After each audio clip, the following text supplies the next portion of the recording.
7 months pregnant, Christmas Eve, bags packed for the flight home to see her family.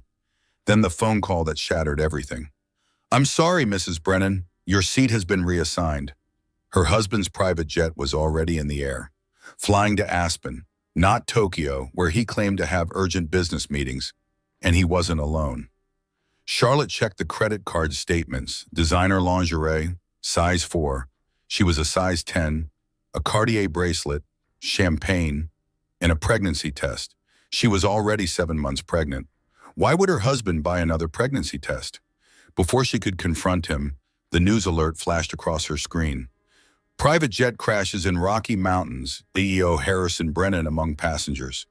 2 bodies recovered, her husband and his mistress. But the crash was only the beginning. What Charlotte discovered next would destroy everything she thought she knew about her marriage, her fortune, and her future.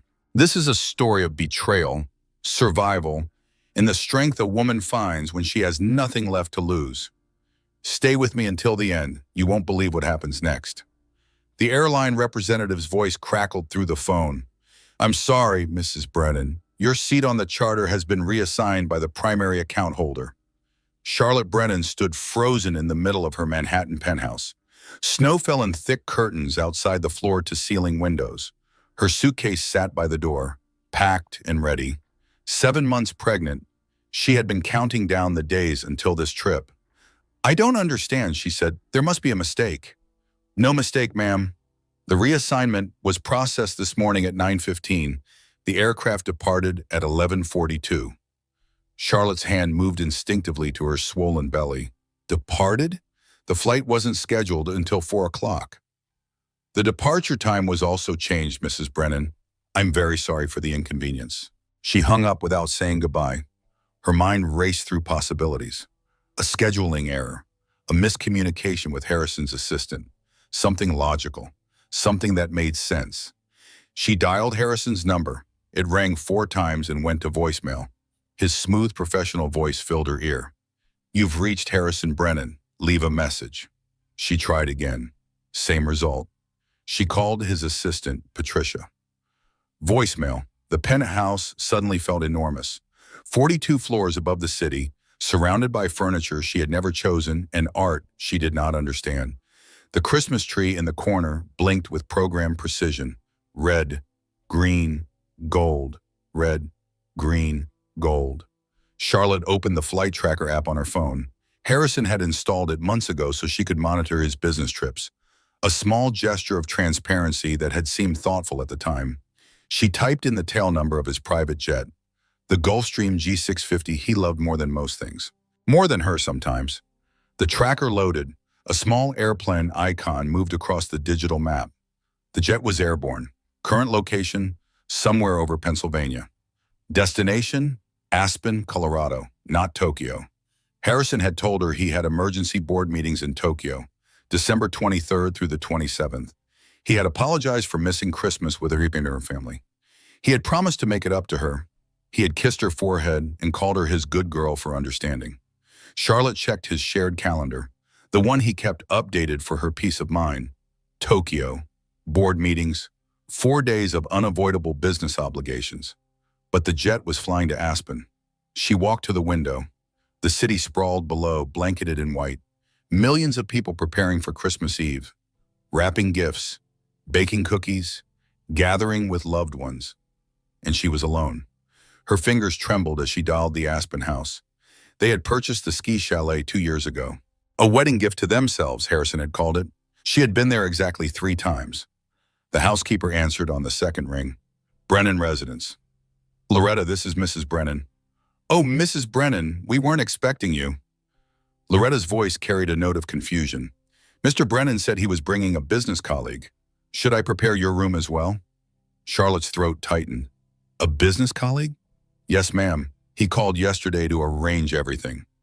Fresh flowers in the master suite, champagne on ice. The works.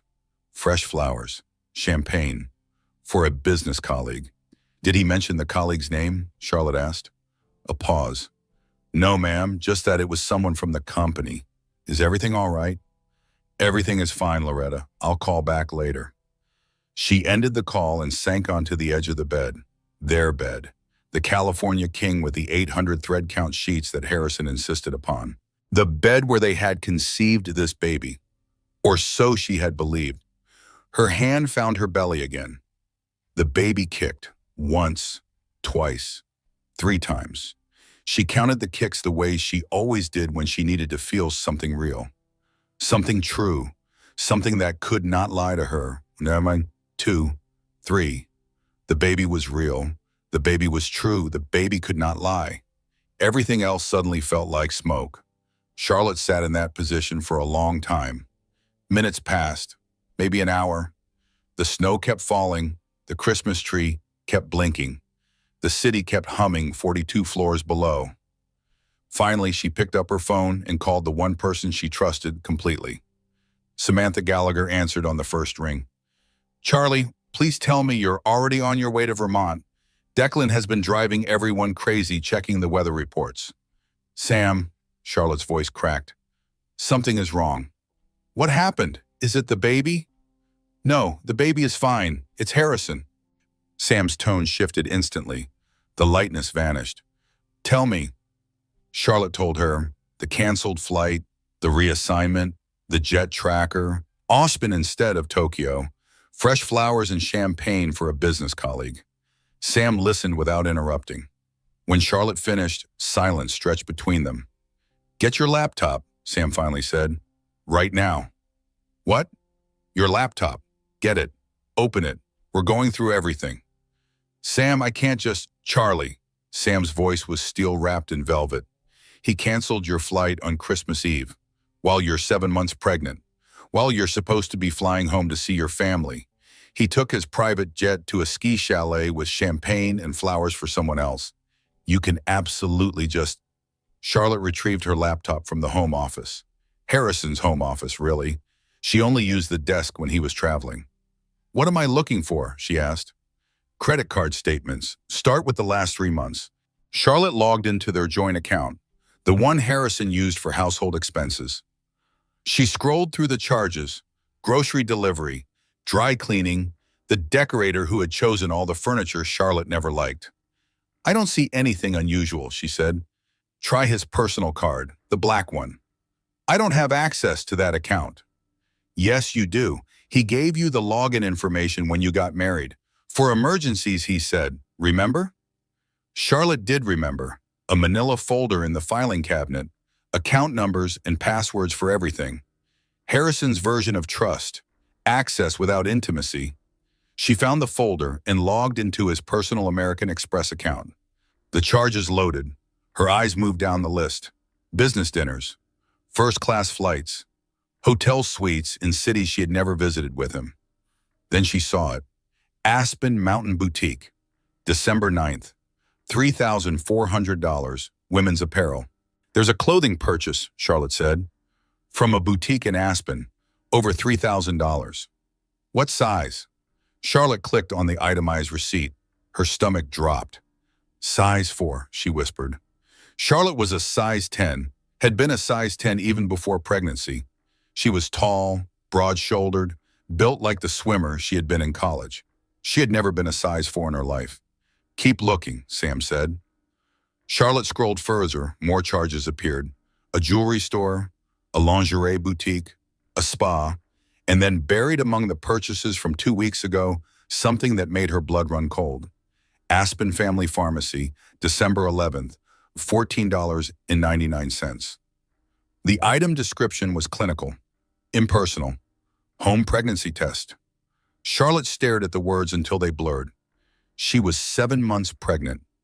She had not needed a pregnancy test in over 6 months. Harrison had been with her when she took her test. He had held her hand while they waited for the result. He had cried when the second line appeared. Why would he buy another pregnancy test? "Charlie?" Sam's voice came from far away. "What did you find?" "A pregnancy test," Charlotte heard herself say. "He bought a pregnancy test 2 weeks ago." The silence on the other end of the line was deafening. "I'm coming over," Sam said. "Don't move. Don't call him. Don't do anything until I get there." The line went dead. Charlotte sat in the home office chair, laptop open, credit card statements glowing on the screen. Outside, the snow fell harder. The wind picked up, rattling the windows. She looked around the penthouse, this place she had called home for 3 years, the place where she had planned to raise her daughter. The nursery down the hall, painted pale yellow, filled with furniture she had chosen alone because Harrison was always too busy. She had assembled the crib herself, hung the mobile of silver stars herself, folded the tiny clothes and arranged them by size herself. She had done everything herself. And somehow she had still believed she was not alone. The baby kicked again, harder this time, as if protesting the turmoil in Charlotte's mind. "I know," Charlotte whispered, her hand on her belly. "I know." She didn't know what she knew, but something fundamental had shifted. A crack had appeared in the foundation of her life, and she could feel the whole structure beginning to tremble. The intercom buzzed. Sam, already at the front desk. Charlotte pressed the button to let her up. Then she walked to the window and watched the snow fall over Manhattan. Christmas Eve, the night before the celebration of hope and new beginnings. But for Charlotte Brennan, something was ending. She could feel it in her bones, in the kicks of her unborn daughter, in the cold silence of the penthouse. Something was terribly, irrevocably ending, and she had no idea how deep the wreckage would go. Sam arrived with Thai food, a bottle of sparkling cider, and fury barely contained beneath her calm exterior. "Eat," she commanded, unpacking containers onto the kitchen island. "You're growing a human. You need calories." "I can't eat," Charlotte said. "You can, you will." Sam pushed a container of pad thai toward her. "The baby doesn't care about Harrison's nonsense. The baby wants noodles." Charlotte managed a few bites. The food tasted like cardboard, but Sam watched her like a hawk until she finished half the container. Then they got to work. Sam had brought her own laptop. She was a forensic accountant by trade. Numbers were her native language. Deception left fingerprints she knew how to find. "Let's start at the beginning," Sam said. "When did you and Harrison get married?" 3 years ago, August 15th. "And when did you start noticing things were off?" Charlotte opened her mouth to answer and then stopped. When had things been off? Had things ever been on? "I don't know," she admitted. "I thought we were happy." Sam's expression softened. Happy wives don't hesitate when asked that question.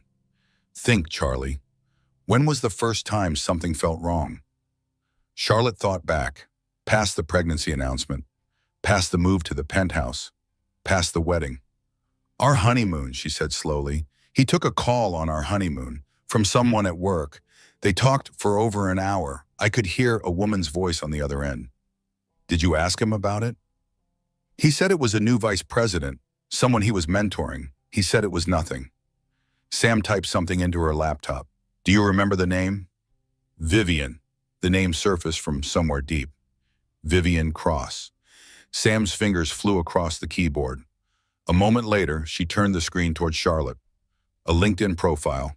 A professional headshot of a woman with sharp cheekbones and sharper eyes. Vivian Cross. Vice President of Operations at Brennan Technologies. Charlotte studied the photo. She had met this woman at the engagement party, at the wedding, at company events where Charlotte stood beside Harrison and smiled until her face ached. Vivian had always been perfectly polite, perfectly professional. She had toasted to Charlotte's happiness at the engagement party. To Harrison, Vivian had said, champagne glass raised, "who always gets exactly what he wants." Everyone had laughed. Charlotte remembered laughing too. But Vivian hadn't been laughing. Her eyes had been fixed on Harrison, and Harrison had looked away first. "I met her at our engagement, Pedam," Charlotte said. "She gave a toast."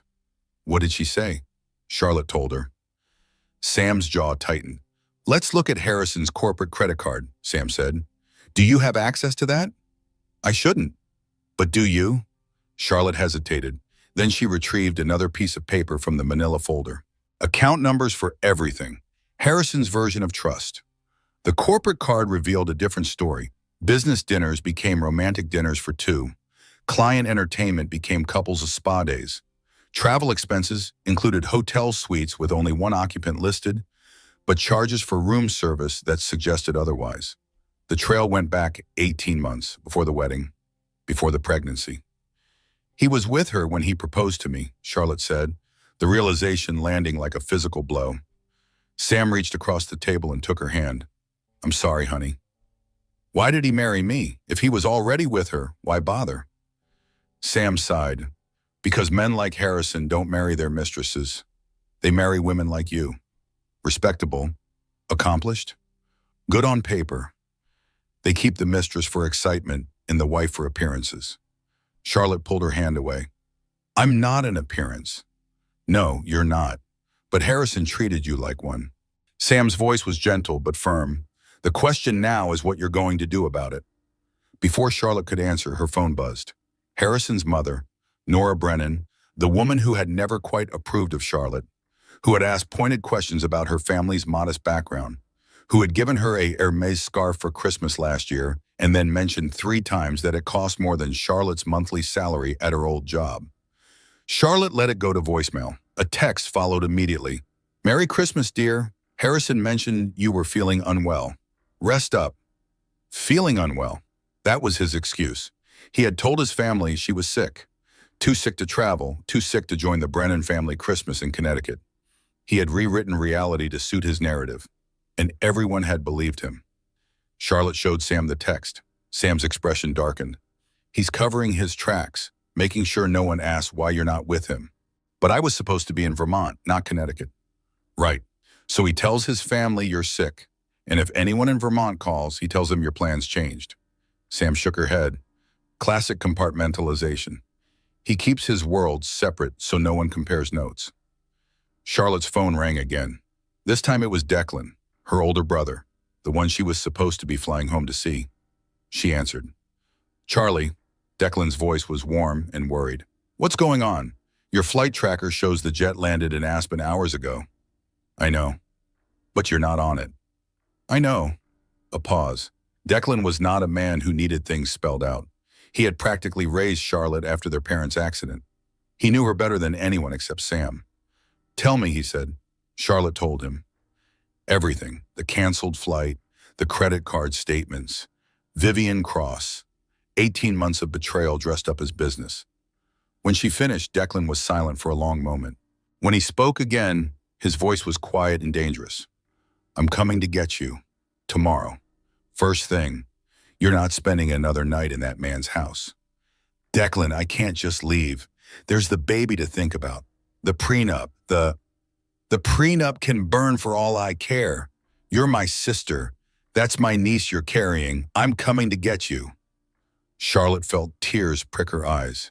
She blinked them back. Okay, she whispered. Okay. After she hung up, Sam helped her to the bedroom. Charlotte lay on the California King with the expensive sheets and stared at the ceiling. Try to sleep, Sam said. I'll stay in the guest room. We'll figure everything out tomorrow. But sleep would not come. Charlotte's mind raced through 3 years of marriage. Every late night at the office, every business trip, every time Harrison checked his phone and angled the screen away from her. She had noticed. Of course she had noticed. She had filed the observations in a drawer in her mind labeled Things I Don't Want to Examine. Now the drawer had burst open, and everything she had refused to see came spilling out. At 2 a.m, she gave up on sleep. She wandered through the penthouse, seeing it differently now. The art on the walls, Harrison had chosen every piece. She had asked once if she could hang a photograph her father had taken before he died. Harrison had smiled and said it didn't match the aesthetic. The furniture, modern, angular, uncomfortable. She had wanted a soft couch where she could curl up with a book. Harrison had said soft couches looked cheap. The nursery was the only room that felt like hers. Brightly yellow walls, warm lighting, a rocking chair that Harrison had called suburban but allowed because it made her happy. She stood in the nursery doorway, her hand on her belly. The baby stirred but didn't kick. I'm sorry, Charlotte whispered. I'm sorry I didn't see it sooner. She walked to the nursery closet. Inside were gifts she had wrapped for Harrison. A first edition Hemingway he had mentioned wanting years ago, cufflinks engraved with the baby's due date, a leather journal for his thoughts. She had spent weeks finding these things, things that showed she listened, that she paid attention, that she knew him. But he had never known her.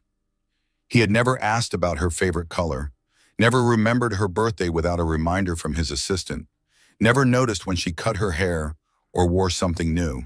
She was a decoration in his life, a prop in his performance of success. "He never knew me at all," she said to the empty room. "Did he ever even try?" The question hung in the air, unanswered, unanswerable. At 4 in the morning, Charlotte finally returned to bed. She did not sleep, but she closed her eyes. The baby kicked twice, then settled. Outside, the snow stopped falling. Christmas Day dawned gray and cold. Charlotte lay still, waiting for the sun to rise, waiting for Declan to come, waiting for whatever came next. Her phone lit up on the nightstand, a news alert. She almost ignored it. Almost. But something made her reach for it. Something made her read the headline scrolling across the screen. Breaking: private jet crashes in Rocky Mountains. Tech CEO Harrison Brennan among passengers. Charlotte read the words 3 times. They did not make sense. They could not make sense. She sat up in bed. Her heart pounded. Her hands shook. She read the headline again. Private jet crashes. Harrison Brennan among passengers. The baby kicked hard, as if she too had read the news, as if she too understood that everything had changed. Charlotte dropped the phone and screamed. Sam came running. She found Charlotte sitting up in bed, phone on the floor, face white as the snow outside. "What happened?" Sam demanded. "Is it the baby?" Charlotte pointed at the phone. Sam picked it up. Read the headline. Her expression shifted from fear to shock to something Charlotte couldn't name. "Oh my God," Sam breathed. She turned on the television. Every channel carried the story. Footage of search helicopters circling snowy peaks, grave-faced anchors speaking in somber tones. The Gulfstream G650 went down approximately 40 miles from Aspen during a sudden storm, one anchor reported. Search and rescue teams are en route, but conditions remain severe. Visibility is near zero. Charlotte watched the footage in a daze. The mountains where the plane had crashed were beautiful, pristine, deadly.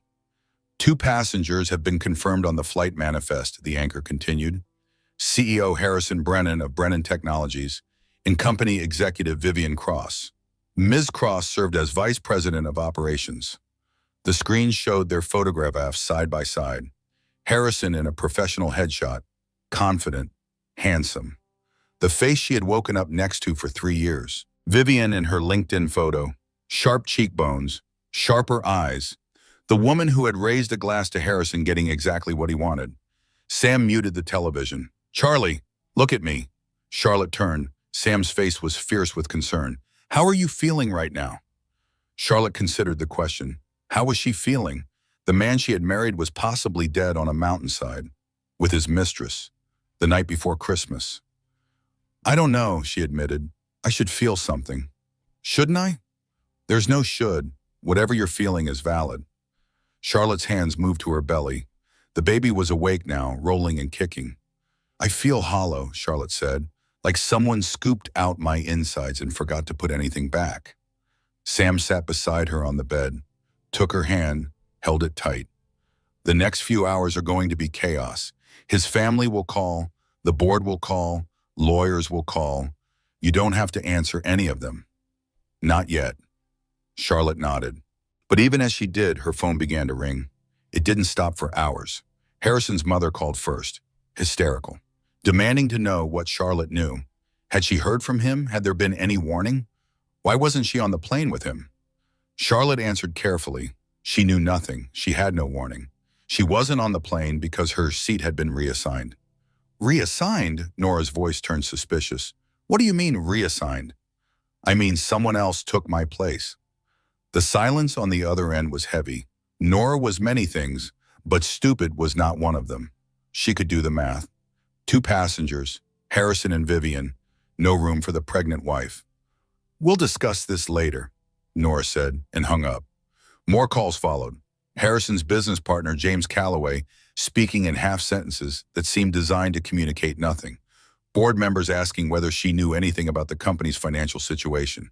Lawyers wanting to schedule meetings for after things settle. Charlotte answered them all, said as little as possible, played the role of the shocked wife. But inside, she was calculating. If Harrison was dead, what happened to her? The prenup had been clear. In the event of divorce, she got a modest settlement and nothing more. But in the event of death, she was the primary beneficiary of his estate.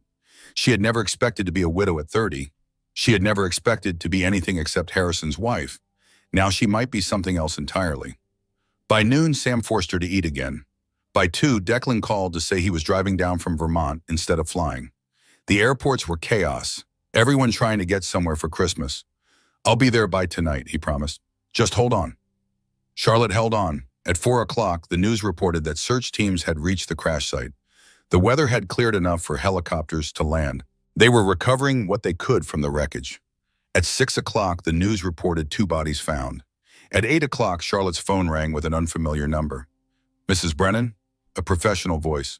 Female, carefully neutral. "This is Dr. Patricia Holloway with the Eagle County Coroner's Office. I'm calling about your husband." Charlotte's grip tightened on the phone. "Yes?" "We've completed preliminary identification of the remains recovered from the crash site. I'm sorry to inform you that the deceased have been positively identified as Harrison James Brennan and Vivian Marie Cross." The words landed like stones dropped into still water. Charlotte felt the ripples but couldn't respond to them. "Miss Brennan, are you there?" "Yes, I'm here." "I understand this is difficult. We'll need you to come in to handle some paperwork. At your convenience, of course. There's no rush." "Thank you." Charlotte ended the call.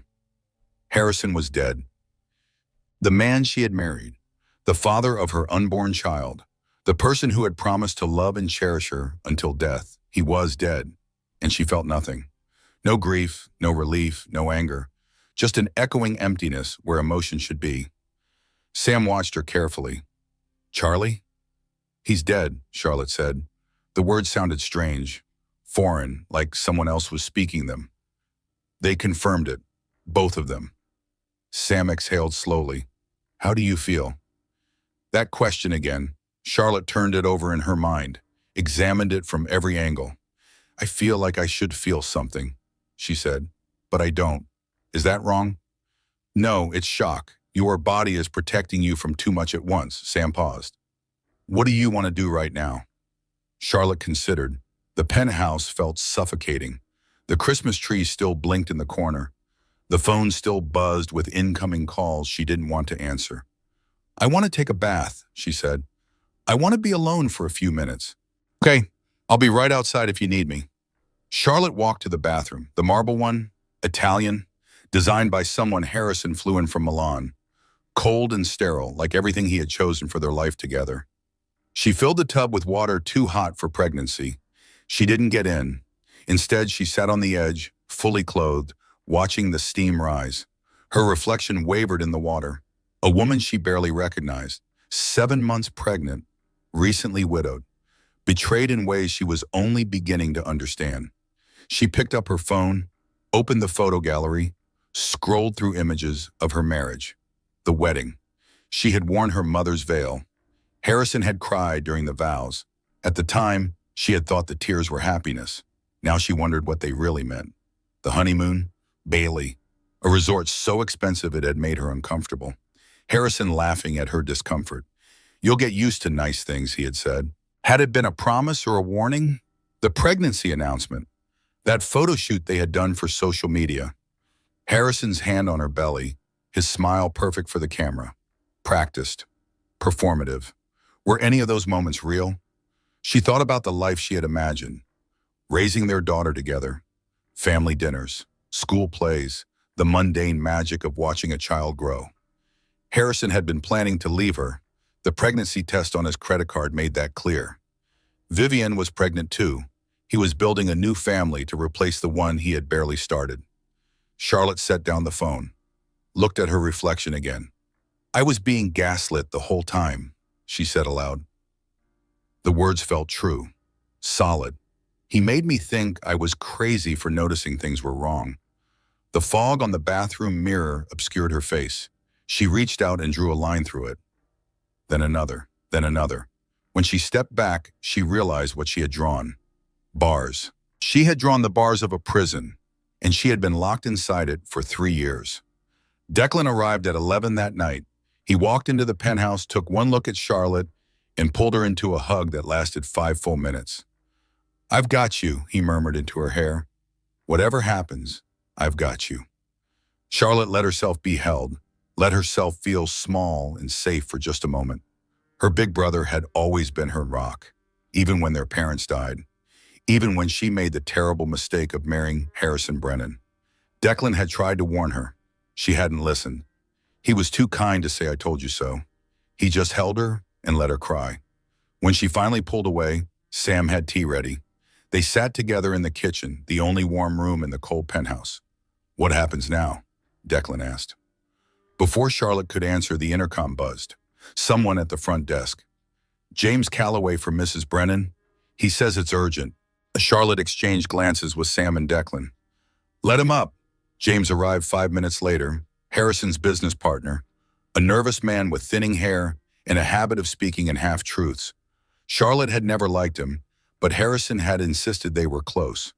Tonight, James looked worse than nervous. He looked terrified. "Mrs. Brennan," he glanced at Sam and Declan, "I need to speak with you privately." "These are my people," Charlotte said. "Whatever you have to say, they can hear." James hesitated. Then he sat down heavily on one of the uncomfortable modern chairs. "The company is in trouble," he said. "Massive trouble. Harrison has been cooking the books for 3 years." The words hung in the air. Charlotte felt them settle over her like ash.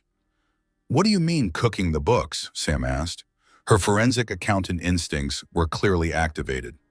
Phantom clients, inflated revenues, the kind of fraud that ends in federal prison. James ran a hand over his face. "I've been covering for him as long as I could, but the SEC started sniffing around 6 months ago. An arrest was imminent." Charlotte absorbed this. Her husband was not just a cheater, he was a criminal. "Why are you telling me this?" she asked. James swallowed hard. Because if Harrison had survived, he was going to prison. And since he didn't survive, you're the sole beneficiary of his estate, an estate that's about to be investigated by the federal government. Charlotte's hands moved to her belly. The baby kicked, as if protesting this new information. "So I could be implicated?" she asked. "Potentially, if you received funds from the fraud, if you can't prove you didn't know." "She didn't know," Declan growled. "She had no idea about any of this." "I believe you," James said, "but the feds might not. You need to get ahead of this, Mrs. Brennan." "Before it gets ahead of you." Charlotte nodded slowly. Her mind was racing, but her voice was steady. "What else?" James looked at her. Something flickered in his eyes. Guilt, maybe, or fear. "There's more. About Vivian. I know she was his mistress. It's not just that." James took a breath. "Vivian was pregnant. 8 weeks. Harrison was planning to divorce you after your baby was born. He didn't want to look bad during your pregnancy." The blow landed harder than she expected. She had suspected the pregnancy test was for someone else, but hearing it confirmed was different. Visceral. Another woman carrying her husband's child. A child that was now gone, crashed into a mountainside with its parents. She should feel something. Horror, grief, something. But the emptiness remained. "He was going to leave me," she said. It wasn't a question. Yes, he had already begun moving assets, restructuring things, making sure you got as little as possible when the divorce went through. James wouldn't meet her eyes. "I'm sorry, Mrs. Brennan. I should have warned you sooner." "Yes, you should have." James flinched at the coldness in her voice. "I know. I'm trying to make it right now." Sam leaned forward. "What exactly do you know about the asset restructuring? Were there offshore accounts? Trusts?" James nodded. "A trust in the Cayman Islands. I don't have the details, but I know it exists. Harrison mentioned it once when he was drinking. Said it was his insurance policy." "Insurance against what?" "Against everything falling apart." His words. James stood. "That's all I know. I just wanted to warn you before anyone else came knocking. The feds, the board, Harrison's mother. They're all going to want something from you. Be careful who you trust." He left without saying goodbye. The penthouse fell silent. Charlotte sat very still, processing everything she had learned. Her husband was a fraud, a cheat, a criminal. He had been planning to abandon her and their child for another woman and another child. And now he was dead. The irony was almost beautiful. "I need to call Ted Whitmore," Charlotte said finally. "He was my father's attorney. He's the only lawyer I trust." "It's almost midnight," Sam pointed out. He'll answer. He did. Ted Whitmore was 72 years old, semi-retired, and devoted to the Murphy family. He had handled her parents' estate. He had reviewed her prenup before she signed it. He had been the only person in Harrison's orbit who ever seemed to actually see her. Charlotte, his voice was warm despite the hour. I heard about Harrison. I'm so sorry. Don't be. He was a monster. A pause. Ted was not a man easily surprised, but that seemed to catch him off guard. I see. I need you here, Ted, tomorrow morning. Bring everything, the prenup, the will, Harrison's corporate structure, everything you can get your hands on. Charlotte, what's going on? I'll explain when you get here. Just promise me you'll come. Of course. First thing in the morning. She hung up. Declan and Sam were watching her with identical expressions of concern. You should sleep, Declan said. This will all still be here tomorrow. But Charlotte wasn't tired. Something had shifted inside her. The victim she had been for 3 years was beginning to fade. In her place, something harder was emerging. She walked to the window. The city sparkled below. Millions of lives and millions of stories. And here she was, in a penthouse prison she had helped decorate. Standing at the window, looking out through the bars she had only just begun to see. She didn't choose this war. Harrison had chosen it for her. 3 years ago, when he said his vows with another woman's name on his lips. 18 months ago, when he decided his wife was expendable. But she was going to fight it. I'm not going to let them destroy me, she said to the window, to the city, to herself. I'm not going to let them take anything else. Sam came to stand beside her. We won't let them. Declan joined them. Whatever you need, Charlie, I'm here. Charlotte looked at them both, her best friend, her brougham, the only people in the world who had never let her down. Thank you, she said. Both of you. Outside, the city hummed with Christmas lights and holiday cheer. Inside, Charlotte Brennan began to plan her surrender of him. Ted Whitmore arrived at 8 the next morning. He carried a briefcase stuffed with documents and an expression that suggested he had not slept. I did some digging last night, he said by way of greeting. You were right to call me. They gathered in the dining room, Charlotte, Sam, Declan, and Ted around a table that had never been used for anything but show. Ted opened his briefcase. The documents inside were organized with the precision of a man who had practiced law for 50 years. Let's start with the will, he said. Harrison filed a new one last month, without your knowledge. Charlotte felt her stomach tighten. A new will? Yes. Ted slid a document across the table. The previous will left everything to you and your children. Standard estate planning for a married couple. This new version is different. Charlotte scanned the document. Legal language she only partially understood. But certain phrases jumped out. 1/3 to Charlotte Brennan and any children of the marriage. 1/3 to any future children. 1/3 to the Sunrise Trust. Any future children, Sam read aloud. That's Vivian's baby. Almost certainly. Ted nodded. He was planning ahead, making sure his other family was provided for. And the Sunrise Trust? Charlotte asked. What is that? That's what concerns me. It's registered in the Cayman Islands. I can't access the records from here. But given what James told you about the company finances, I have suspicions. Charlotte stared at the will. Her husband had spent his final weeks restructuring his estate to minimize what she received, moving money to offshore trusts, making provisions for the child of his mistress. He had been planning to leave her.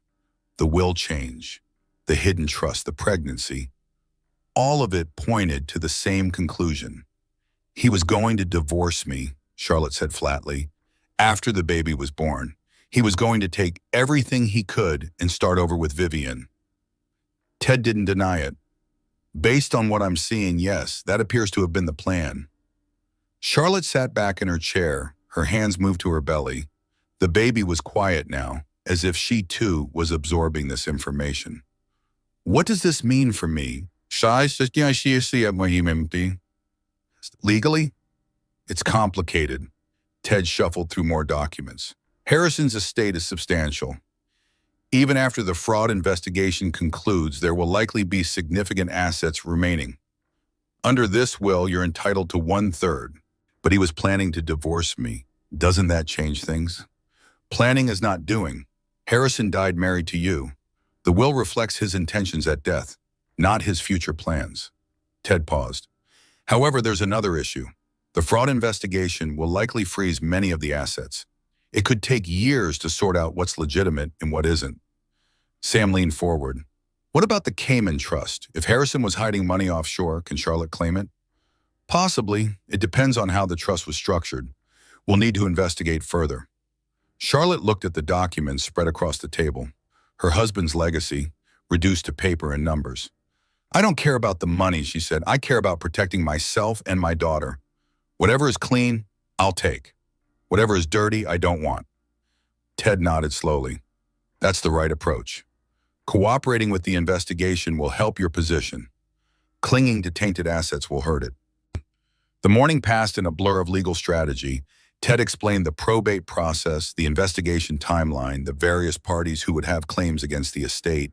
By noon, Charlotte's head was spinning. She excused herself to lie down, and Sam followed her to the bedroom. How are you holding up? Sam asked. Charlotte sank onto the bed. The baby kicked, and she rubbed the spot where a small foot pressed against her side. I keep waiting to feel grief, she said. He's dead. My husband is dead. I should be devastated. You're grieving something, Sam said gently.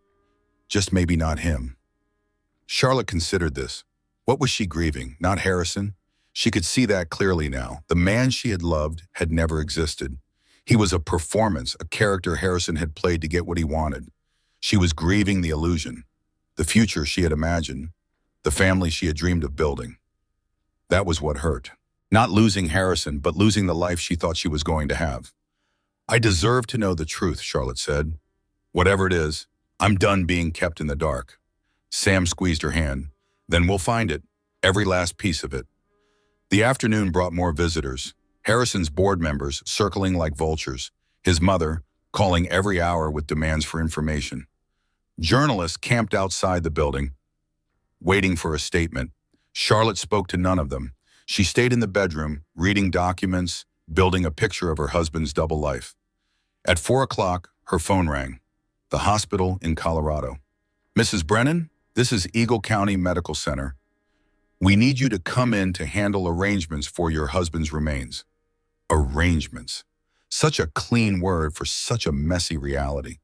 I'll send someone, Charlotte said. I'm not able to travel right now, 7 months pregnant. Of course, we understand. Just let us know who to expect. After she hung up, Charlotte sat with the information. Harrison's body was lying in a hospital morgue in Colorado, waiting for her to decide what to do with it. She didn't want to decide. She wanted someone else to handle it. Let his mother make the arrangements. Let the Brennan family clean up their own mess for once. But she knew she couldn't avoid it forever. Eventually, she would have to face the physical reality of her husband's death. Just not today. Today, she had enough to process. She walked to the nursery, stood in the doorway, her hand on the frame, steadying herself. The room was perfect. Everything she had chosen. Everything she had assembled. The one space in this entire penthouse that felt like hers. It's just us now, she whispered to the baby. But that might be okay. That might be better than the alternative. The baby kicked in response. A strong kick. A fighter's kick. Charlotte smiled despite everything. Her daughter was already making herself known. Already demanding space in the world. You're going to be fierce, Charlotte said. Just like your grandmother was. Just like your uncle is. Just like I'm learning to be. She stood there for a longer time talking to her unborn daughter, telling her about the grandmother she would never meet. The grandfather who had taken photographs that should have hung on these walls. The family that should have been. Behind her, her phone buzzed. A text from a number she didn't recognize. She almost ignored it. Almost. But something made her look. Mrs. Brennan, my name is Margaret Brennan. I'm Harrison's aunt. The family doesn't speak of me. But I have information you need about your husband, about Vivian, and about what really happened on that plane. Charlotte read the message 3 times. Harrison had an aunt the family didn't speak of. Another secret, another layer of lies. But this secret was offering to help. Charlotte typed a reply. When can we meet? Margaret Brennan suggested a coffee shop in Brooklyn. Neutral territory, away from the prying eyes of Manhattan society. Sam insisted on coming along, Declan insisted on driving. They treated Charlotte like she might shatter at any moment, and she was too tired to argue. The coffee shop was a cozy place with mismatched chairs and the smell of fresh pastry. Margaret was already there when they arrived. A woman in her mid-60s with silver hair and kind eyes that reminded Charlotte of no one in the Brennan family. "Mrs. Brennan?" Margaret stood and extended her hand. "Thank you for meeting me." "Charlotte, please." She shook the offered hand and introduced Sam and Declan. They settled into a corner booth. Coffee was ordered. Pleasantries were exchanged. But Charlotte could see Margaret studying her, evaluating something. "You said the family doesn't speak of you," Charlotte said. "Why?" Margaret smiled, but it didn't reach her eyes. "I was erased when Harrison was 12. I tried to report his father for financial crimes. The family chose money over truth. They always do." "What kind of financial crimes?" "Fraud, embezzlement, the same things Harrison was doing, as it turns out." Margaret sipped her coffee. The apple didn't fall far from the tree. Charlotte absorbed this. Harrison's father had died 5 years ago, a heart attack during a business trip. Harrison had spoken of him with reverence. A mentor, a role model, a criminal, apparently, just like his son. "You said you have information," Charlotte prompted, "about Harrison and Vivian." Margaret nodded. She reached into her purse and pulled out a folder. Inside were photographs, documents, the kind of evidence that suggested years of careful watching. "I've been collecting this since Harrison took over the company," Margaret explained. "I knew eventually someone would need it. I just didn't expect that someone to be his widow." Charlotte looked through the photographs. Harrison and Vivian at business dinners, on vacation, at events where Charlotte had not been invited. One photograph stopped her cold. Harrison and Vivian in what looked like a jewelry store. Vivian trying on rings while Harrison watched with an expression Charlotte recognized. Love, or something like it. "When was this taken?" Charlotte asked. 6 months ago, just before you announced your pregnancy." 6 months ago, Harrison had been shopping for rings for another woman while Charlotte was planning their baby's nursery. "Vivian wasn't just his mistress," Margaret continued. "She was his partner. In everything. The fraud started when she joined the company. She helped him hide the money, set up the offshore accounts, handled the dummy corporations." Sam leaned forward. "She was complicit in the financial crimes?" "Complicit is an understatement. She was essential." Margaret's voice was bitter. They made a perfect team. He had the charisma. She had the brains. Together they built a house of cards that was about to come crashing down. "What do you mean?" Charlotte asked. "The FBI was weeks away from making arrests. Harrison knew. He was desperate." Margaret paused. "Some people think that's why he was on that plane, trying to escape, move the last of the money before the feds froze everything." Charlotte thought about this. Her husband fleeing to Aspen with his mistress and his hidden millions, caught in a storm, crashed into a mountain. Karma, some might call it. "There's something else," Margaret said, "about the crash." "What about it?" "Harrison had enemies, people he'd defrauded, people who lost everything because of his schemes. The crash is being investigated as an accident, but there are questions." Charlotte felt a chill. "You think someone sabotaged the plane?" "I think it's possible. Harrison wasn't the only one who wanted him dead." Margaret met her eyes. "Be careful, Charlotte. Charlotte, the investigation will focus on you eventually. They always look at the spouse first." The warning settled over Charlotte like a cold blanket. She was already under suspicion, would be under more suspicion soon. Her husband was dead, his mistress was dead, and Charlotte stood to inherit everything. She looked guilty. She knew she looked guilty. "I didn't know about any of this," Charlotte said. "The fraud, the affair, none of it." "I believe you, but belief isn't evidence." Margaret reached across the table and covered Charlotte's hand with her own. "I'm giving you this folder because you deserve the truth. Use it carefully. Trust no one in that family."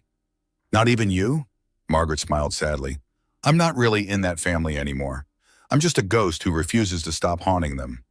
The meeting ended with an exchange of phone numbers and a promise to stay in touch. Charlotte left the coffee shop with the folder of evidence and a head full of new information. In the car, Declan drove while Sam flipped through the photographs. "This is a lot," Sam said. "This is evidence of a years-long conspiracy." "What do I do with it?" Charlotte asked. "Nothing yet.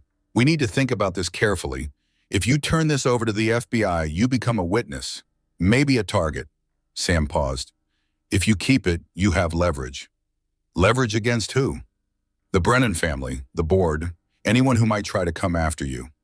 Charlotte looked out the window, Brooklyn passing by, then the bridge, then Manhattan rising like a forest of glass and steel. Leverage, protection, strategy. 3 weeks ago, her biggest worry had been choosing a pediatrician. Now she was navigating a web of fraud, betrayal, and possible murder. How quickly life could change. Back at the penthouse, Charlotte went straight to the nursery. She needed to be in the one space that still felt pure. The one room untainted by Harrison's lies. She sat in the rocking chair, the one Harrison had called suburban, the one he had allowed because it made her happy. Such a small concession. And even that had come with strings. The stress of the day caught up with her suddenly. Her belly tightened, a cramp that didn't feel right. Then another. "Sam," she called out. "Sam!" Sam appeared in the doorway, took one look at Charlotte's face and went pale. "I'm calling an ambulance." "No, just help me to the car. Declan can drive faster than any ambulance." They made it to the hospital in 12 minutes. Charlotte was rushed to labor and delivery, monitors strapped to her belly, nurses speaking in calm but urgent tones. The diagnosis came an hour later. False labor, brought on by stress. To Rebecca Mitchell, her obstetrician, was kind but firm. "The baby is fine, but you are not. Your blood pressure is elevated. Your stress hormones are through the roof. I'm putting you on bed rest." "For how long?" "Until that baby is ready to come out." Dr. Mitchell's eyes softened. "I know you're going through something terrible, Charlotte. I read the news, but your body is telling you to slow down. The baby needs you to slow down. Are you listening?" Charlotte nodded. Tears pricked her eyes. The first real tears she had cried since learning Harrison was dead. Not for him, never for him, for the baby, for the tiny life she was responsible for protecting. "I'm listening," she whispered. "I hear you." Dr. Mitchell patted her hand. "Good. Now rest. Doctor's orders." Charlotte lay back against the hospital pillows. Monitors beeped around her. The baby's heartbeat, strong and steady, filled the room. She was still lying there an hour later when a figure appeared in the doorway. Nora Brennan, Harrison's mother, dressed impeccably in black, as if she had already begun mourning. "We need to talk," Nora said. Her voice was ice. "About what you're going to say to the press, about how you're going to behave, and about that baby you're carrying, my grandchild." Charlotte met her mother-in-law's eyes, saw the calculation there, the entitlement, the absolute certainty that she would get what she wanted. "I'm on bed rest," Charlotte said. "Doctor's orders. This conversation will have to wait." "It most certainly will not." Nora stepped into the room. "Harrison is dead. Vivian is dead. And you're lying in a hospital bed, holding all the cards. Do you think I don't know what you're planning?" "I'm planning to rest, as my doctor instructed." Nora's mouth thinned. "Don't play innocent with me, Charlotte. I know you went through Harrison's accounts. I know you've been asking questions. I know you met with Margaret today." So she had spies. Charlotte wasn't surprised. "Margaret had information I needed," Charlotte said calmly, "about my husband's crimes." "Alleged crimes. Nothing has been proven." "Give it time." Nora's composure cracked just slightly. Fear flickered behind her eyes before she masked it. "The family will handle the funeral," she said. "The family will handle the press. You will appear as the grieving widow. You will say nothing about Vivian, nothing about the investigation, nothing that could damage the Brennan name." "And if I refuse?" Nora's smile was thin as a blade. "Then we contest the will. We claim the baby isn't Harrison's. We bury you in litigation until that child is in college. Your choice." Charlotte looked at her mother-in-law, this woman who had never liked her, never approved of her, never missed an opportunity to remind her that she wasn't good enough for the Brennan family. "I'm going to protect my child," Charlotte said. Her voice was quiet but steady. "Whatever it takes. Whoever I have to fight." She reached over and pressed the nurse call button. "I'd like this visitor removed from my room," she said when the nurse appeared. "She's causing me stress, and I'm on bed rest." Nora sputtered with outrage. "You can't be serious." "Perfectly serious. Please leave." The nurse, bless her, didn't hesitate. "Ma'am, I'm going to have to ask you to step out." Nora left, but not before shooting Charlotte a look of pure venom, a promise of war. Charlotte lay back against the pillows and closed her eyes. Let her come, let them all come. She was done being afraid. Ted Whitmore arrived at the hospital within an hour of Nora's departure. He had heard about the confrontation from Sam and rushed over. "She's bluffing about contesting paternity," he assured Charlotte. "We have medical records from the IVF. Harrison is definitively the father." Charlotte blinked. "IVF?" Ted's face changed. "You didn't know? The fertility treatments?" "What fertility treatments?" A long pause. Ted consulted his notes, clearly uncomfortable. "Harrison had a low sperm count. The pregnancy was assisted through in vitro fertilization. I assumed you knew." Charlotte stared at him. Another lie.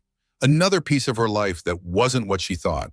She remembered the weekend she conceived. The expensive hotel in the Hamptons. The champagne, the romantic dinner.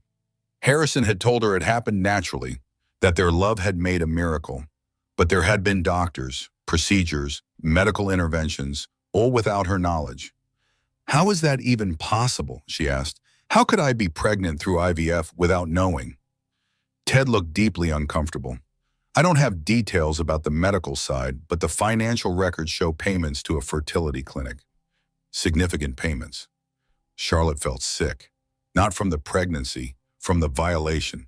Her body, her baby, even that had been controlled, manipulated, decided without her consent. "I want those records," she said. "All of them. I want to know exactly what was done to me." "Of course, I'll get them." After Ted left, Charlotte lay in the dark hospital room and tried to process this new betrayal. Harrison had never told her about his fertility issues, had never consulted her about treatments, had simply arranged for her to become pregnant without her knowledge. The romantic weekend hadn't been romantic. It had been medical, clinical, calculated, just like everything else in their marriage. She thought about the IVF process, the appointments she must have had without realizing their true purpose. Harrison had always insisted on going with her to the doctor. She had thought he was being supportive. Now she wondered what he had been hiding. The baby kicked, strong and insistent. "None of that matters," Charlotte whispered to her daughter. "You're real. You're wanted. You're mine." She would fight for this child with everything she had, against Harrison's memory, against his family, against whatever else emerged from the wreckage of his lies.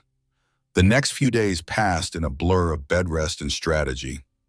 Declan took over dealings with the funeral home. Sam handled the press inquiries. Ted navigated the legal labyrinth of Harrison's estate. Charlotte stayed in the hospital, resting as ordered, but far from idle. She made phone calls, reviewed documents, built her case piece by piece. The funeral was held 5 days after the crash. Charlotte did not attend, doctor's orders, she claimed.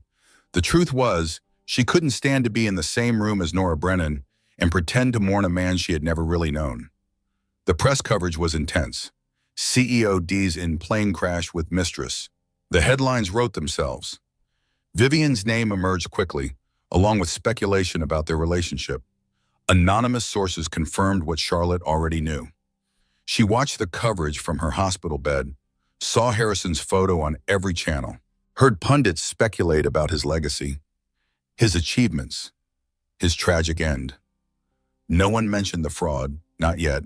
The FBI investigation was still ongoing, still secret. But it would come out eventually. Secrets always did. On the 6th day, Charlotte was released from the hospital with strict instructions to continue bed rest at home.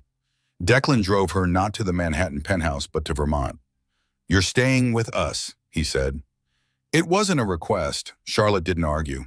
She had no desire to return to the penthouse, to the cold marble and the uncomfortable furniture, and the memories of a marriage that had never been real.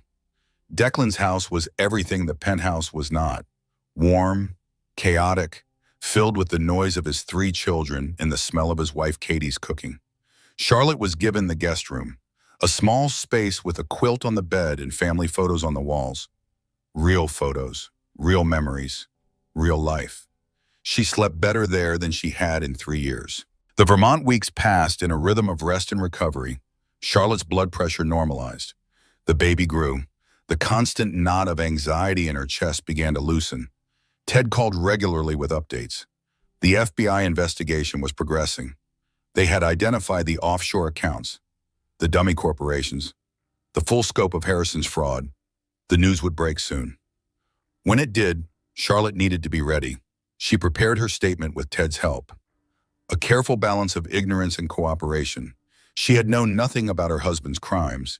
She had discovered the truth only after his death. She was fully cooperating with the investigation and would return any assets proven to come from fraudulent activities.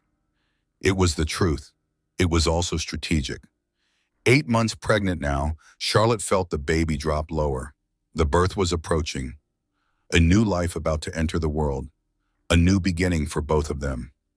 Ted arrived in Vermont with news that changed everything. "We found the Cayman Trust," he said.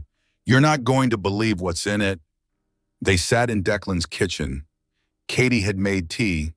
The children were at school. The house was quiet. "The trust contained $43 million, Ted said. Money Harrison had been siphoning from the company for years. Charlotte's breath caught. $43 million. A fortune by any standard. "But here's the interesting part," Ted continued. "The beneficiaries weren't what anyone expected. The trust named 3 people, Harrison, Vivian, and their unborn child. Not Charlotte, not the baby she carried. Harrison had been building a future for his other family, a hidden fortune for his hidden life. However," Ted said, and for the first time since the nightmare began, he smiled. "Both Harrison and Vivian are deceased. And since Vivian's pregnancy ended with the crash, there are no surviving beneficiaries." Charlotte didn't understand. "So what happens to the money?" "Under the trust documents Harrison himself drafted, if all beneficiaries are deceased, the assets revert to his legal spouse." Ted's smile widened. "You, Charlotte, all $43 million. The irony was almost unbearable. Harrison had spent months hiding money from her, building a secret fortune for a secret family, and his own legal maneuvering ensured that everything came back to the wife he planned to discard. "But the money isn't clean," Charlotte said. "It came from fraud." "Some of it, certainly. The FBI will want to trace the sources. You'll likely have to return a portion." Ted paused. "But some of it may be legitimate. Harrison was wealthy before the fraud began. The trust could contain assets that predate the criminal activity." Charlotte sat with this information. $43 million. Enough to never worry about anything again. Enough to raise her daughter in comfort and security. Blood money. Tainted by betrayal and deception. She made her decision quickly. "I'll cooperate fully with the investigation," she said. "Whatever they need, whatever they want to know. And any money proven to come from fraud, I'll return." Sam, who had driven up from Manhattan for this meeting, stared at her. "Charlie, you could fight this. You could keep millions." Charlotte shook her head. "I spent 3 years living on dirty money without knowing it. I'm not spending another day that way. My daughter will grow up knowing her mother did the right thing. That's worth more than any trust fund." Ted nodded slowly. "It's a risk. You might end up with much less." "Then I'll end up with less, but I'll be able to look my daughter in the eye." The decision felt right, clean. For the first time in months, Charlotte felt like herself again. Not Harrison's wife, not the victim of his betrayal, just Charlotte, a woman making a choice she could be proud of. The FBI interview happened in Declan's living room. 2 agents in dark suits sitting on Katie's floral couch, asking questions with carefully neutral expressions. Charlotte answered everything honestly. James Calloway's late-night visit, Margaret's folder of evidence, every suspicious detail she had noticed but ignored during her marriage. She held nothing back, not out of spite against Harrison. He was beyond spite now. But because honesty was the only path forward that she could live with, the agent seemed surprised by her cooperation. Most spouses protected their interests. stonewalled, demanded lawyers, and made the investigation difficult. Charlotte gave them everything: the passwords, the account numbers, the trail of breadcrumbs that Harrison had carelessly left behind.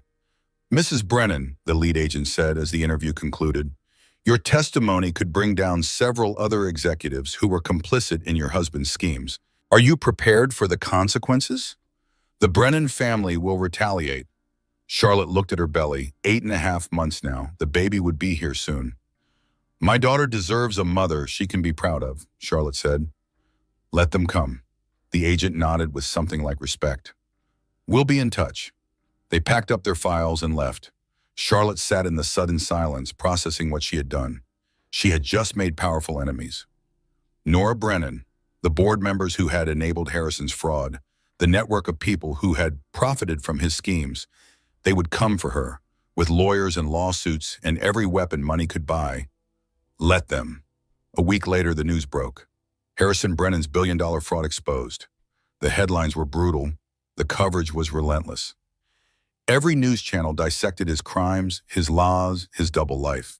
The Brennan name, so carefully cultivated over generations, was destroyed in 48 hours. Charlotte watched none of it. She was too busy preparing for the baby's arrival. Washing tiny clothes, assembling the portable crib Katie had dug out of storage, practicing breathing techniques with a video on her laptop. Normal things, human things, the small rituals of bringing a new life into the world.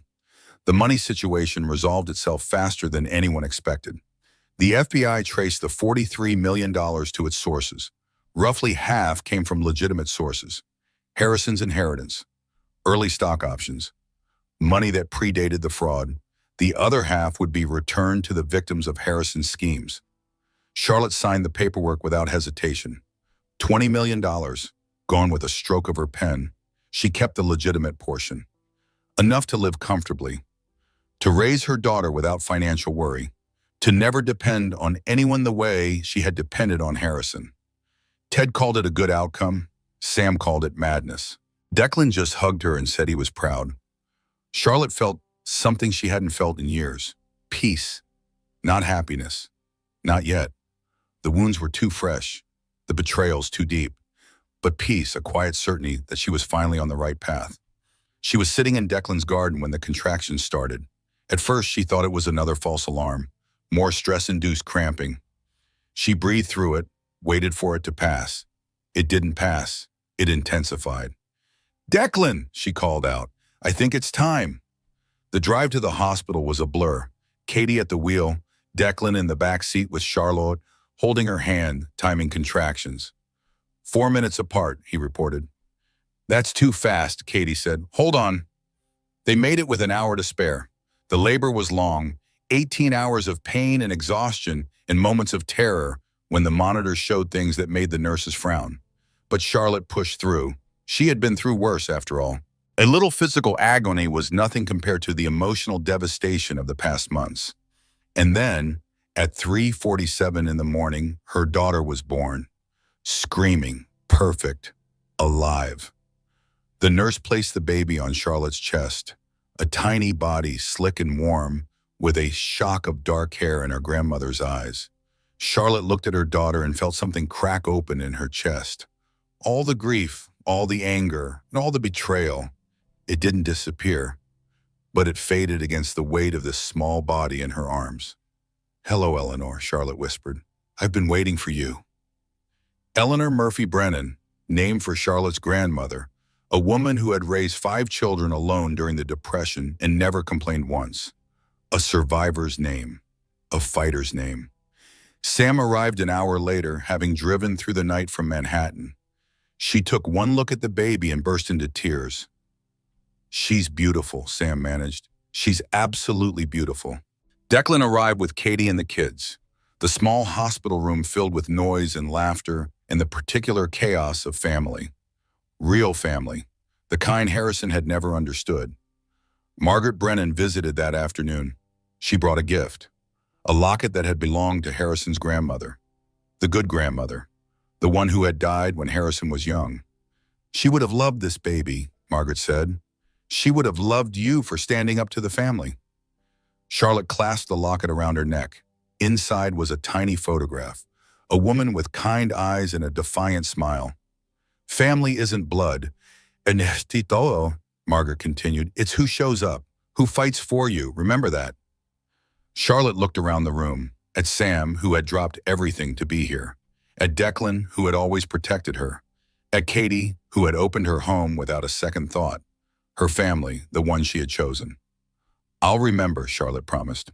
That night, alone in the hospital room with her sleeping daughter, Charlotte finally let herself feel everything she had been holding back. The grief.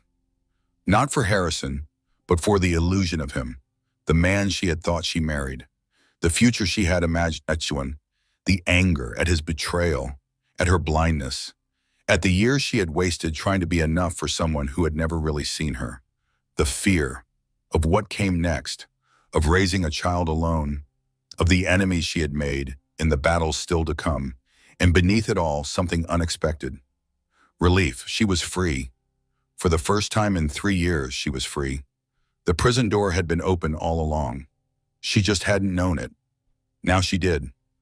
Eleanor stirred in her bassinet, made a small sound, settled again. Charlotte watched her daughter breathe. In, out, in, out.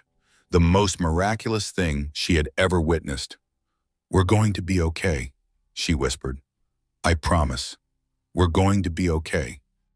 The days after Eleanor's birth passed in a haze of feedings and diaper changes and the profound exhaustion of new motherhood. Charlotte had never been so tired in her life, or so happy. The two states coexisted somehow, bone-deep weariness and bone-deep joy. The paradox of parenthood. She stayed in Vermont. The Manhattan penthouse was sold along with most of its contents. The cold furniture and impersonal art went to auction.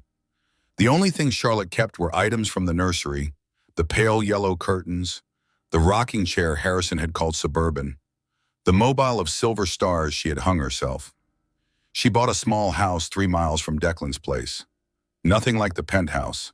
A Cape Cod with a wraparound porch and creaky floors and a garden that needed work.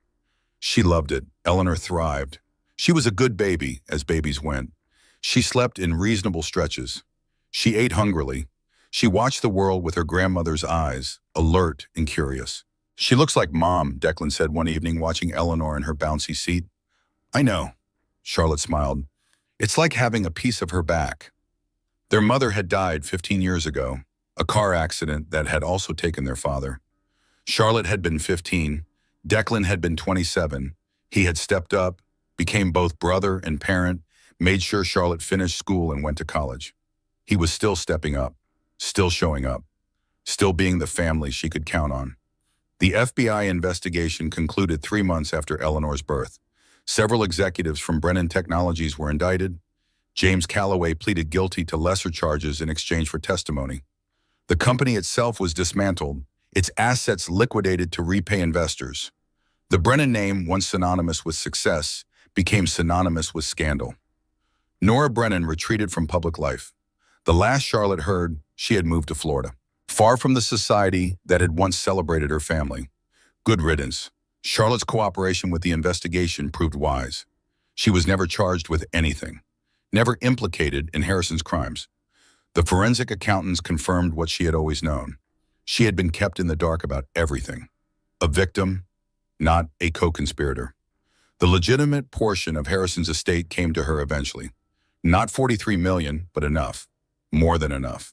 She invested it carefully, set up a trust for Eleanor, donated a portion to organizations that help victims of financial fraud. The dirty money was returned. She never regretted that decision. Life settled into a new rhythm. Morning walks with Eleanor in her stroller, playdates with Declan's kids, quiet evenings on the porch, watching the sun set over the Vermont mountains. Charlotte returned to work part-time, consulting for a nonprofit that helped women in financial abuse situations. The irony was not lost on her. She had been one of those women after all, kept ignorant, kept dependent, kept in a gilded cage she hadn't even recognized as a cage. Now she helped others recognize theirs. 6 months after Eleanor's birth, an unexpected visitor arrived.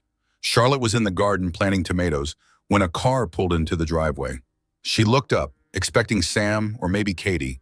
Instead, she saw a woman she didn't recognize at first. Older, gray-haired, face lined with grief. Vivian's mother. Charlotte's hands stilled on the trowel. She had not seen this woman since the phone call after the crash. The brutal phone call where Vivian's mother had blamed Charlotte for everything. Mrs. Murphy. Charlotte stood, brushing dirt from her jeans. I wasn't expecting you. I know. The woman's voice was different now, softer, exhausted. I came to apologize. They sat on the porch. Eleanor napped in the pack and played just inside the screen door. The afternoon was warm, filled with birdsong. I blamed you, Vivian's mother said. When Vivian died, I needed someone to hate. You were convenient. I understand. No, you don't. The woman's eyes were red-rimmed. I knew what Vivian was doing. With your husband, with the company. I knew and I said nothing. Because she was my daughter, and I wanted to believe she knew what she was doing. Charlotte listened, said nothing. The things they found in the investigation. Vivian's mother shook her head. She wasn't innocent. She was part of it. All of it. The fraud, the lies. She helped him steal from people who trusted him. I'm sorry. Don't be sorry. Be angry. I would be angry. Charlotte considered this. Was she angry at Vivian, the woman who had slept with her husband, who had carried his child, who had conspired in his crimes? I was angry, Charlotte admitted, for a while. But anger takes energy. And I have a baby who needs that energy more than Vivian deserves it. Vivian's mother nodded slowly. That's wise. Wiser than I've been. They sat in silence for a while. Two women who had loved people who didn't deserve them. Bound by shared tragedy. She was still my daughter, Vivian's mother finally said. With all her flaws, all her mistakes, she was still my daughter. Charlotte thought about Eleanor, sleeping peacefully inside, a whole life ahead of her. We can't choose who we love, Charlotte said. We can only choose who we become after. Your daughter made her choices. You don't have to carry them. Vivian's mother looked at her for a long moment. Then she nodded, stood, extended her hand. Thank you, she said, for not throwing me out, for listening. Charlotte shook the offered hand. Take care of yourself. After the woman left, Charlotte sat on the porch alone, watching the sunset paint the mountains gold and orange. Forgiveness, she realized, wasn't about the other person. It was about setting yourself free.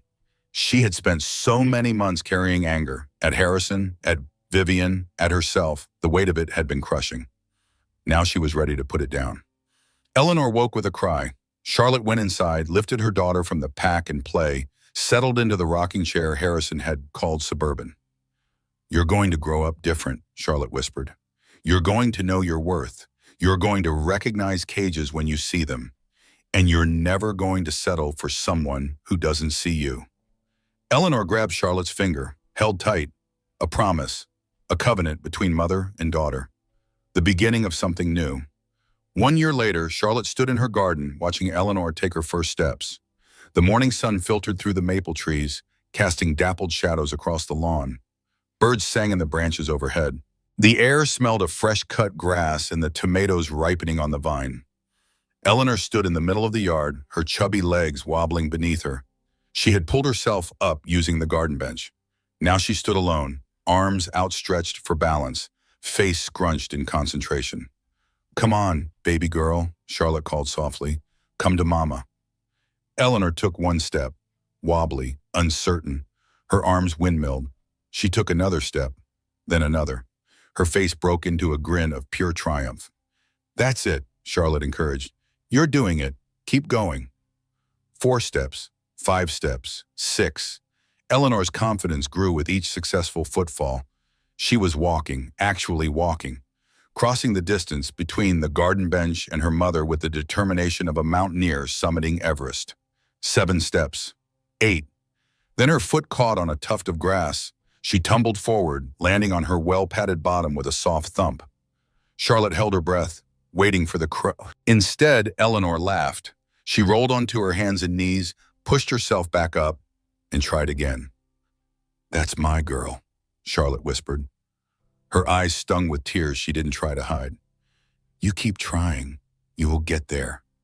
Eleanor took 3 more steps before falling again. And again. She got up. Again she tried. On her 4th attempt, she made it all the way to Charlotte's outstretched arms. Charlotte scooped her up, showering her face with kisses. "You did it! You walked! My brave, brilliant girl!"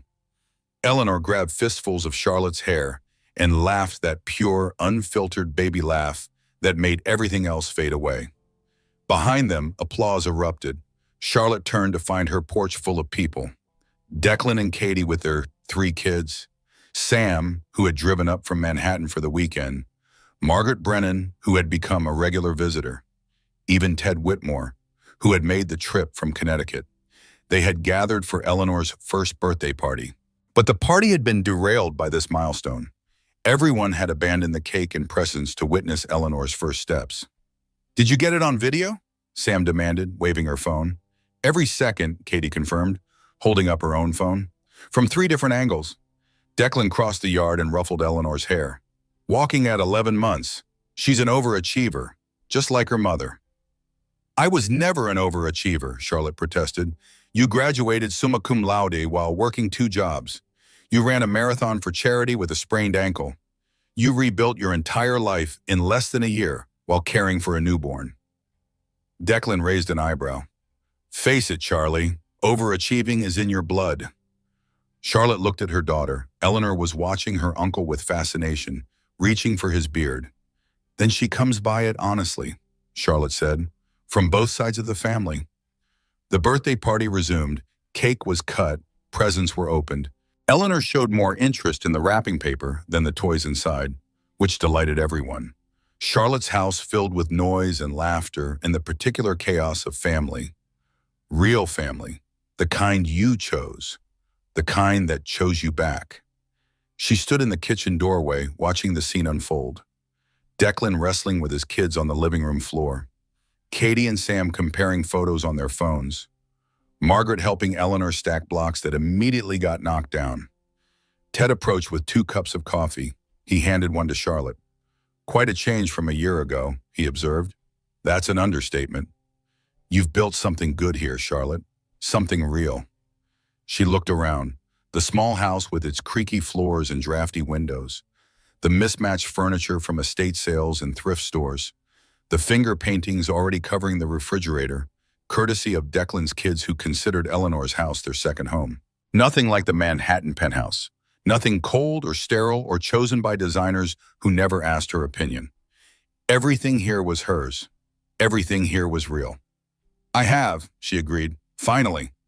After the party, after the guests had gone home and the house had been cleaned and Eleanor had been bathed and put to bed, Charlotte sat on her porch. The stars were coming out. Vermont stars. Countless and brilliant, unpolluted by city lights. Sam joined her with 2 glasses of wine, non-alcoholic for Charlotte, who was still nursing. "You look happy," Sam said. "Like actually happy, not performing happiness." Charlotte considered this. For 3 years she had performed happiness. Smiled when she didn't feel like smiling. Said everything was fine when everything was falling apart. Played the role of the satisfied wife because the alternative was too terrifying to contemplate. Now she didn't have to perform anything. "I am happy," she said. The words felt strange. True. Like wearing clothes that finally fit after years of squeezing into the wrong size. "For the first time in years, I'm actually happy." "You deserve it." "I know." Charlotte smiled at her own words. "That's the part I'm still getting used to. Knowing I deserve good things." Sam clinked her glass against Charlotte's. "To knowing what you deserve. And refusing to settle for less." They sat in comfortable silence, watching the stars multiply. The night was warm. Crickets sang in the grass. Somewhere in the distance, an owl called. "The publisher called again," Sam said eventually.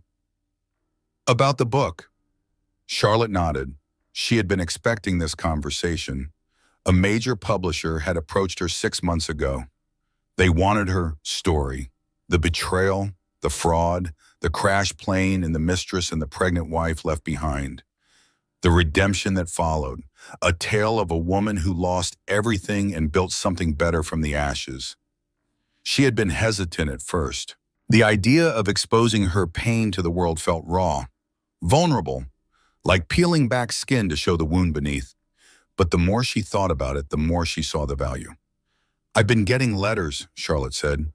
"Emails, messages on social media, from women who read the news coverage and recognize themselves in my story." "What kind of letters?" "Heartbreaking ones. Women trapped in marriages and men who control them, who gaslight them, who make them feel crazy for noticing things are wrong." Charlotte's voice tightened. One woman wrote that she had been making excuses for her husband for 15 years. She said reading about Harrison made her realize she wasn't imagining things, that her instincts were right. Sam was quiet for a moment. "What did you tell her?" "I told her to trust herself, that the prison door might be open, even if she couldn't see it yet." Charlotte paused. She left him 3 weeks later. "She sent me a photo of herself and her kids at their new apartment. She looked terrified and exhausted and absolutely radiant. Because of you. Because of her. I just gave her permission to believe what she already knew." Sam turned to face her fully. "That's why you should write the book. Not for the money or the publicity. For the women who need to hear that they're not alone." Charlotte had reached the same conclusion weeks ago. She just hadn't been ready to say it out loud. "I'm going to do it," she said now. "The book." Sam's face broke into a grin. "Good. The world needs to hear your story." "Our story," Charlotte corrected. "You and Declan were part of it too. I couldn't have survived without you. We were the supporting cast. You were the hero." Charlotte laughed. "I don't feel like a hero. Heroes never do. That's how you know they're real." They talked late into the night about the book, about Charlotte's consulting work with the nonprofit, about Sam's latest forensic accounting case, which involved a hedge fund manager who made Harrison look like an amateur, about the future. "Have you thought about dating again?" Sam asked eventually. Charlotte nearly choked on her wine. "Dating, Sam? I've been divorced for less than a year. Widowed, technically." "Same difference, and I have a 1-year-old. When exactly would I find time to date?" Sam shrugged. "I'm not saying you have to. I'm just asking if you've thought about it." Charlotte had thought about it. Late at night, when Eleanor was asleep and the house was quiet and loneliness crept in around the edges. She missed being touched, missed having someone to talk to at the end of the day, missed the simple comfort of another body in the bed beside her. But she also remembered how badly she had chosen last time, how she had ignored every red flag in favor of the fairy tale, how she had lost herself so completely in Harrison's shadow that she had forgotten what her own light looked like. "Maybe someday," she said carefully. "When I'm ready, when I know who I am well enough that I won't lose myself again." Sam nodded. "That's a good answer. It's the honest one." After Sam went to bed, Charlotte stayed on the porch. The night deepened around her, the stars wheeled overhead in their ancient patterns. She thought about the woman she had been a year ago, pregnant and alone in a penthouse that had never felt like home, discovering that her entire marriage was built on lies, that the man she loved had never existed. That woman had been shattered, broken into pieces she wasn't sure could ever be reassembled. But here she was, whole, healed, not the same as before, better, stronger, remade by fire into something more resilient. Harrison's betrayal was the worst thing that ever happened to her, and also the best. The prison door had been open all along. She just needed the courage to walk through. Inside, the baby monitor crackled, Eleanor stirring in her crib. Charlotte listened for a moment, but the sounds settled, just as a dream, nothing that needed attention. She thought about the dreams she had abandoned when she married Harrison, the career she had set aside because he preferred her at home, the friendships she had let wither because he demanded all her attention, the person she might have become if she had never met him. Some of those dreams were gone forever. Others could still be reclaimed. The book was one of them. She had always wanted to write, had majored in English before switching to marketing because Harrison said it was more practical, had filled journals with stories and observations and the kind of thoughts she never spoke aloud. Now she would speak them. For herself, for Eleanor, for every woman trapped in a gilded cage of her own. The next morning dawned clear and warm. Charlotte woke early, as she always did now. The quiet hours before Eleanor woke had become precious. Time to think, to plan, to be herself without any demands. She made coffee, carried it to the porch, sat in the rocking chair that had once belonged to her grandmother, the one Harrison had called suburban and allowed only grudgingly.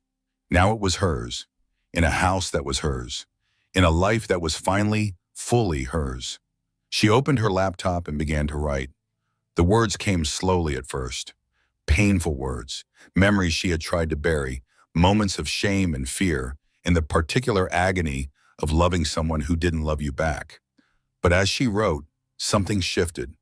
The pain didn't disappear, but it transformed, became something useful, something that could help others. She wrote about the first red flags she had ignored. Harrison's irritation when she questioned him, his way of making her feel stupid for having concerns, the slow, insidious erosion of her confidence.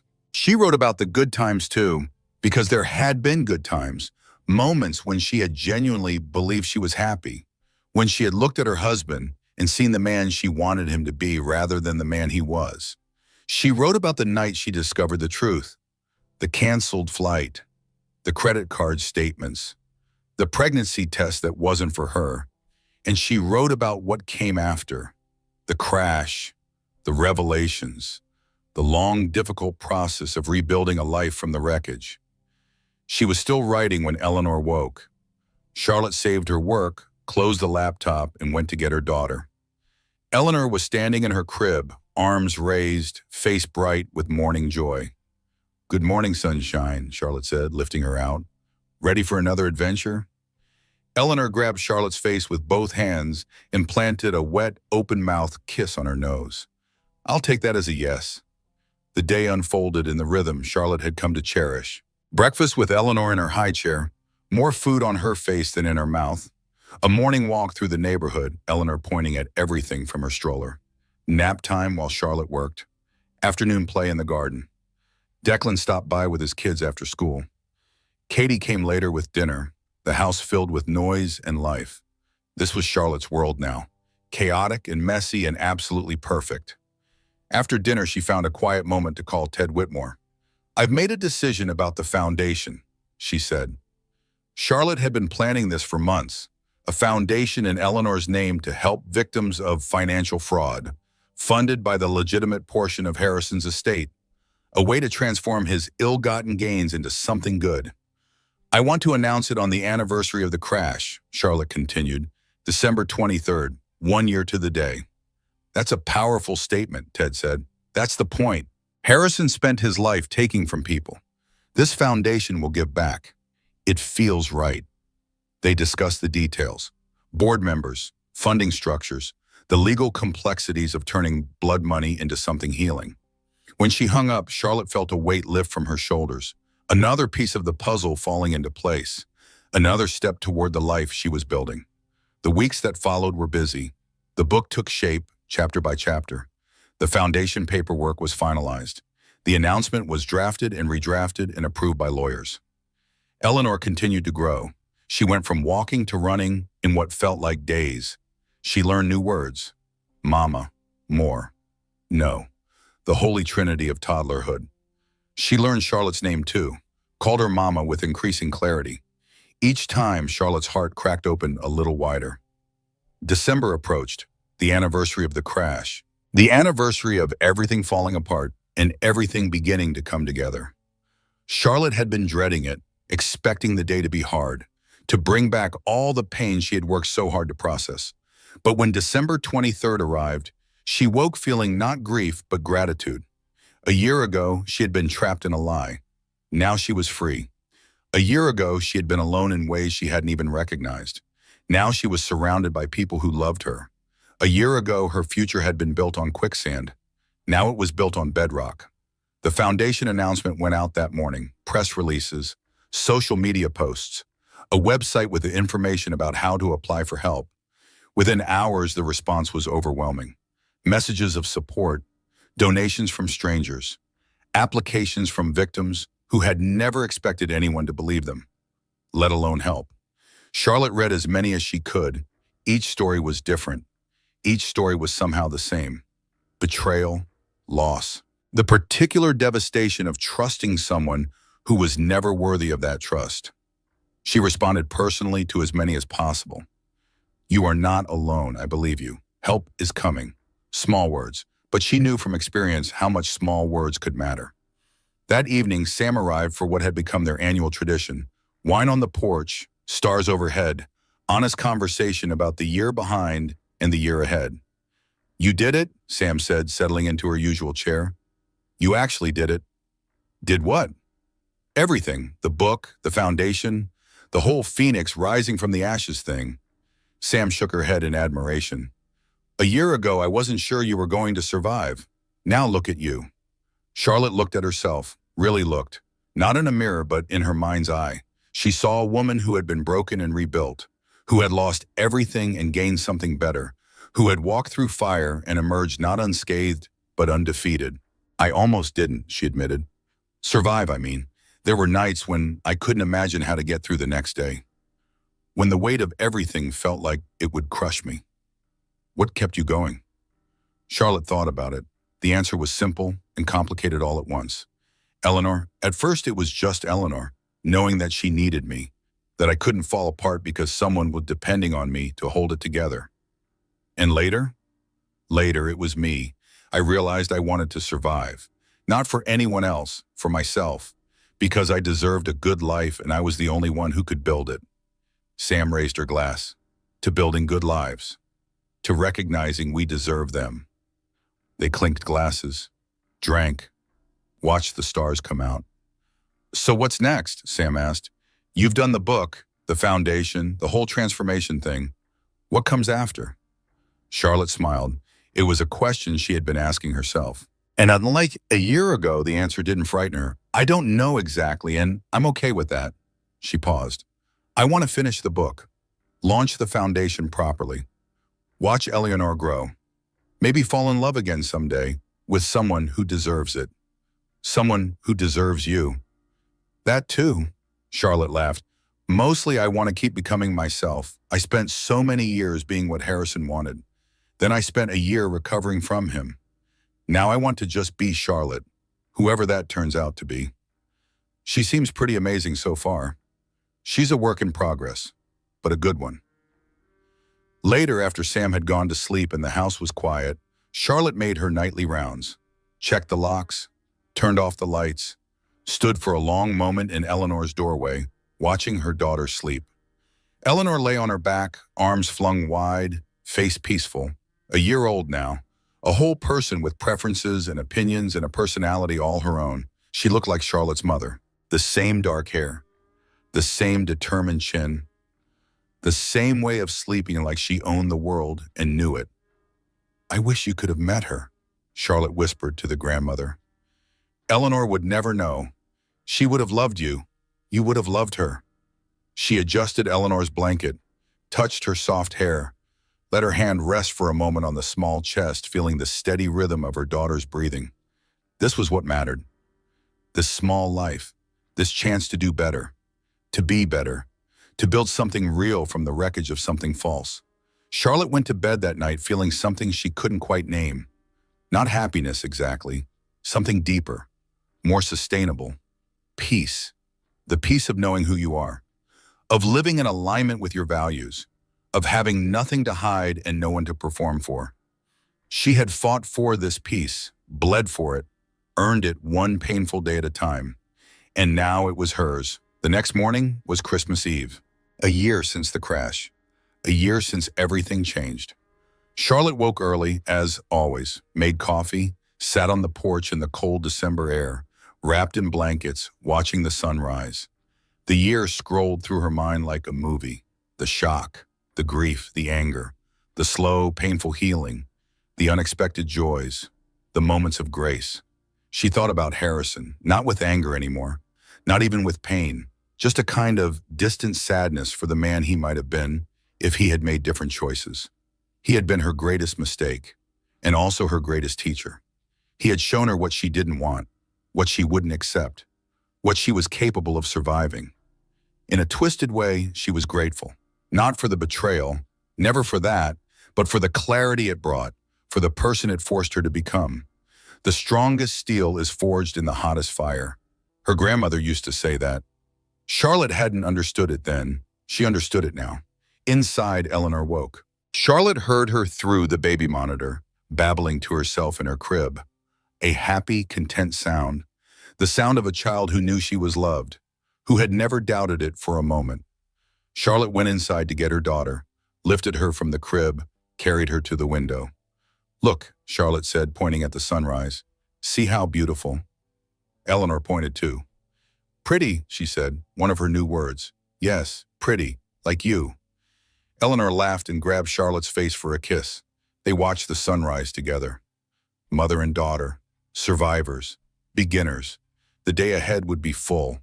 Christmas Eve preparations, family arriving, the chaos and joy of celebration. But this moment was quiet, still, perfect. Charlotte held her daughter close and made a promise, not out loud, just in her heart, where the truest promises lived. "I will teach you to recognize cages," she promised, "to trust your instincts, to know your worth, to never, ever settle for someone who doesn't see you fully and love you completely. I will teach you that storms reveal roots, that endings can be beginnings, that the worst things can become the best things if you let them. I will teach you that you are enough, exactly as you are, without performing, without pretending, without losing yourself in someone else's story. I will teach you to write your own story, and make it a good one." Eleanor looked up at her mother with those grandmother eyes, those knowing, ancient, brand new eyes. "Mama," she said clearly. "Yes, baby, I'm here." Charlotte kissed her forehead. "I'm right here, and I'm not going anywhere." The sun cleared the horizon. Golden light spilled across the Vermont mountains. The sleeping town, the small house with the creaky floors and the porch where so many important conversations had happened. Charlotte Brennan held her daughter close and watched the new day begin. A year ago, she had been shattered. Now she was whole, not the same whole she had been before, something different, something better, something forged in fire and tempered by grace. She was a mother, a survivor, a work in progress. She was Charlotte, and that was more than enough. "We're going to be okay," she whispered to Eleanor, to herself, to the universe that had broken her down and built her back up. "Better than okay?" Eleanor laughed as if she understood. Maybe she did. "We're going to be extraordinary." And for the first time in her life, Charlotte believed it. Not because someone else told her so, because she knew it in her bones. The story wasn't over, it was just beginning. And this time, she was the one writing it. And that's Charlotte's story. A woman who lost everything and built something better from the ashes. If this story touched your heart, hit that like button and let me know in the comments. Have you ever discovered someone wasn't who you thought they were? I'd love to hear your thoughts. Don't forget to subscribe and turn on notifications so you never miss another story. Thank you for listening. Until next time, remember, you deserve a love that tells the truth.